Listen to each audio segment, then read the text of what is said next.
Millions of tax dollars are spent on this type of computer surveillance, a disgusting procedure for a professed free society.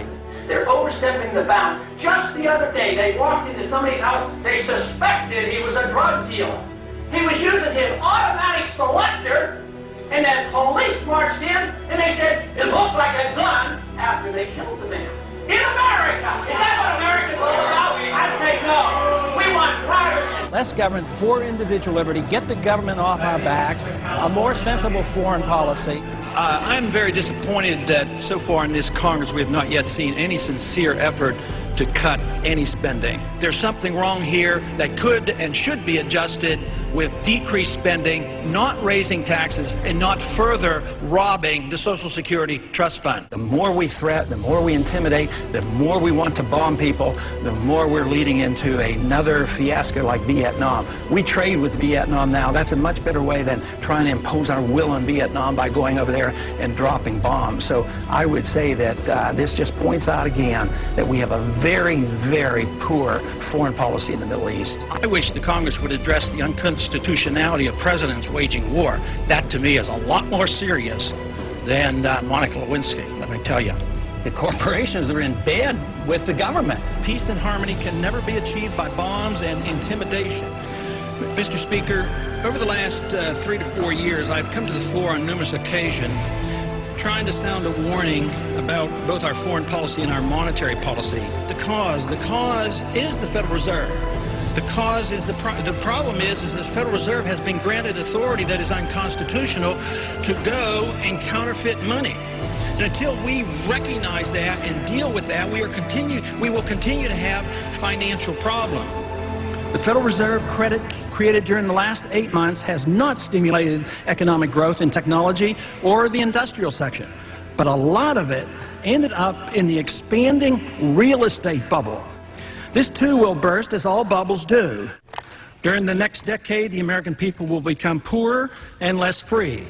I do not see any reason whatsoever to take young men and young women and send them 6,000 miles off to a land to attack a country that has not committed any aggression against this country. War is not popular. People get killed and body bags end up coming back. I don't want anybody's legs shot off for some reason that is not justified, and it's not a declared war. I think that should be the litmus test of everybody in this country and everybody over on the Hill, too. If this war is worth fighting, are you willing to go and lose your legs, lose your life, or send your kids or send your grandkids? Will our country become freer, richer, safer, and more peaceful? Or will we continue to suffer from lost civil liberties, a stagnant economy, terrorist threats, and an expanding war in the Middle East and Central Asia?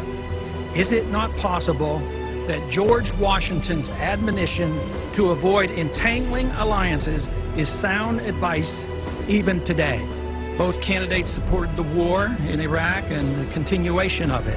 Both supported the Patriot Act and its controversial attack on personal privacy.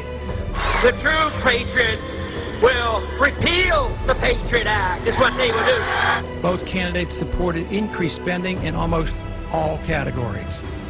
I'm the most conservative member here. I have voted, against more spending and wasting government than anybody else. Freedom, prosperity, and peace. Just come home. We just marched in. We have allowed our nation to be overtaxed and overregulated and overrun by bureaucrats. The founders would be ashamed of us for what we're putting up with. A system designed to protect individual liberty will have no punishments for any group and no privileges. Today, I think inner city folks and minorities are punished unfairly in the war on drugs. I think this is not a consequence of free markets. What's happening is there's transfer of wealth from the poor and the middle class to the wealthy. This comes about because of the monetary system that we have. When you inflate a currency or destroy a currency, the middle class gets wiped out. So the people who get to use the money first, which is created by the Federal Reserve System, benefit. So the money gravitates to the banks and to Wall Street. So that's why you have more billionaires than ever before. Today, this country is in the middle of a recession for a lot of people. Michigan knows about it. Poor people know about it. The middle class knows about it. Wall Street doesn't know about it. Washington, D.C. doesn't know about it, but it's because of the monetary system and the excessive spending. As long as we live beyond our means, we are destined to live beneath our means, and we have lived beyond our means because we are financing a foreign policy that is so extravagant and beyond what we can control, as well as the spending here at home, and we're depending on the creation of money out of thin air, which is nothing more than debasement of the currency. It's counterfeit, and it is a natural, predictable consequence that you're going to have people benefit from it and other people suffer. So if you want a healthy economy, you have to study monetary theory and figure out why it is that we're suffering, and everybody doesn't suffer equally or this wouldn't be so bad. It's always the poor people, those on retired incomes, that suffer the most. But the politicians and those who get to use the money first, like the military-industrial complex, they make a lot of money and they benefit from it. It is our job to check up and find what the Federal Reserve has done, audit them, and find out who their buddies are that they're taking care of. It's trillions of dollars we're spending on these wars. President, who? President!